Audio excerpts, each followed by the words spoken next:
আজকে বানালাম আইস ফ্রুট টি। নমস্কার, আমি পারমিতা, আপনারা দেখছেন পারমিতার পাক। আজকে যে রেসিপি আমি বানাচ্ছি সেই রেসিপির নাম হচ্ছে আইস ফ্রুট টি। আইস ফ্রুট টি একটি খুব ভালো রেসিপি এবং তার জন্য দেখুন আমি প্রথমে এখানে দিলাম 1 কাপ জল। জলটা মোটামুটি একটা ফুট ধরবে তখন আমি এর মধ্যে, যেহেতু আমি দুটো ফ্রুট দিয়ে করব, একটা হলো ওয়াটারমেলন আর একটা হলো ম্যাঙ্গো, দুটো ফ্রুটই যথেষ্ট মিষ্টি, সেই কারণে আমি এখানে 2 চামচ মতন চিনি দিলাম। বেশি চিনি কিন্তু এর মধ্যে দিতে হবে না, কারণ অতিরিক্ত না হলে মিষ্টি হয়ে যাবে। এবার এই জলটা যখন ফুটছে এটার মধ্যে আমি দুটো গ্রিন টির এরকম দুটো ব্যাগ, গ্রিন টির দুটো ব্যাগ আমি ডুবিয়ে এই গ্যাসটা বন্ধ করে রেখে দিচ্ছি।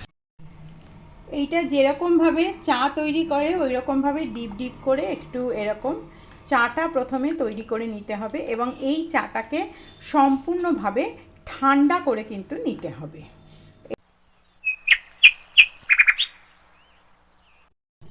প্রথমে আমি বানাচ্ছি তরমুজের চা। তরমুজ একদম ছোট ছোট ছোট করে তরমুজগুলো দিচ্ছি। এবারে তরমুজটাকে আমি একটু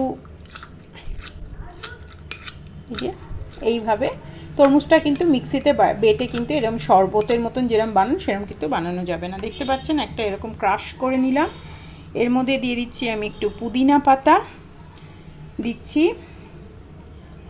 দুটো লেবুর স্লাইস, আর দিচ্ছি ওপর থেকে যে চাটা বানালাম সেই চাটা, দিচ্ছি একটু ঠান্ডা জল, এটা কিন্তু সম্পূর্ণ একটি ঠান্ডা জল, একটুখানি বিট সল্ট, যেহেতু এটা আইস টি তাই ওপর থেকে দিয়ে দিচ্ছি 2 পিস আইস।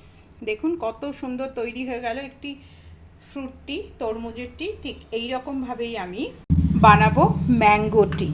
আপনারা যে কোনো রকম ফলেরই বানাতে পারেন, কিন্তু যেহেতু এখন গরমকাল সেই জন্য আমি ম্যাঙ্গো এবং তরমুজের বানালাম, ওয়াটারমেলনের। এরপরে আমি এর মধ্যে দিয়ে দিচ্ছি একটু পুদিনা পাতা, সেম প্রসেস। সামান্য একটু পরিমাণে দিচ্ছি বিট নুন, যেহেতু চাটা অলরেডি চিনি দিয়ে তৈরি করা আছে সেজন্য চিনি আর আলাদা করে দিচ্ছি না। এরকম সুন্দর সুন্দর রেসিপি দেখতে নিত্য নতুন আপনারা অবশ্যই আমার চ্যানেল পারমিতার পাকঘরকে সাবস্ক্রাইব করে রাখুন। এরপরে দিচ্ছি একটু ঠান্ডা জল, এটা একদম চিল্ড ওয়াটার। তারপরে দিচ্ছি একটু বরফের টুকরো, আর লাস্টে দিচ্ছি একটু লেমন। দেখুন এটা তৈরি হয়ে গেল ম্যাঙ্গো টি। এই দুটো ফ্রুটস টি ছাড়াও আমি যেটা রেগুলার লেমন আইস টি হয় সেটাও একটা বানিয়ে দেখাচ্ছি। তার জন্য এখানে কিছুটা আইস দিয়ে যে টিটা বানালাম সেটা দিয়ে দিচ্ছি একটা লেমন, আর সামান্য একটু পরিমাণে লবণ, এটা বিট সল্ট, এটা দিলাম, আর দিচ্ছি একটু পুদিনা পাতা। ব্যাস, তাহলে 3 রকমের তৈরি হয়ে গেল। এর আগেও আমি আইস টি রেসিপি আপনাদেরকে দিয়েছি, আপনারা দেখেছেন। যারা যারা দেখেননি তাদের জন্য আমি বেল আইকনে লাগিয়ে দিলাম আরেকবার আইস টি রেসিপি, অন্য রকমের আইস টি আছে ওটা, সেটাও দেখবেন। আজকে বানালাম আইস